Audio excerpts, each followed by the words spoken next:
मित्रांनो, भाऊच्या धक्क्याला सुरुवात झालेली आहे आणि रितेश भाऊ एक एक धक्के स्पर्धकांना देताना दिसत आहे. पहिली शाळा झाली ती म्हणजे जान्हवी किल्लेकरची.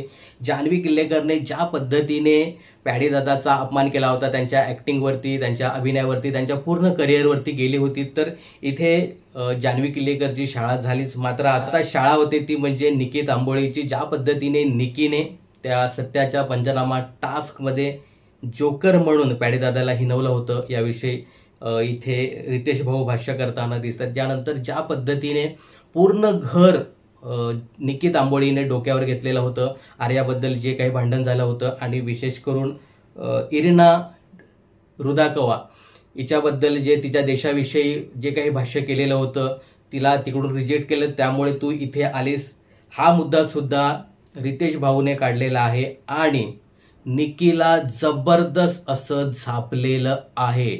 निकी आपली सॉरी सॉरी सॉरी लाडक्या करताना दिसते, पण रितेश भाऊ इथे सांगतात की माझ्या घरामध्ये हे अजिबात चालणार नाही, हे तुझं घर नाही आहे, हे बिग बॉस मराठीचं घर आहे. पुन्हा एकदा तुझा बिग बॉस आणि माझा बिग बॉस इथे रितेश देशमुख करताना दिसणार आहे. विशेष म्हणजे इरिनाच्या बद्दल जे काही भाष्य केलं ना, तर त्याच्यावरती रितेश भाऊ खूपच गरम झालेले आहेत.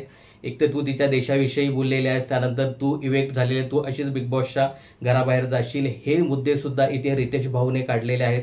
आणि ज्या पद्धतीने लेडी बॉस म्हणून बिग बॉसच्या घरामध्ये तू वावरतेस, तूच कॅप्टन आहेस आणि तूच बिग बॉसच्या घराचे रूल्स ब्रेक करते, तर याविषयी सुद्धा रितेश भाऊ इथे भाष्य करताना दिसत आहेत.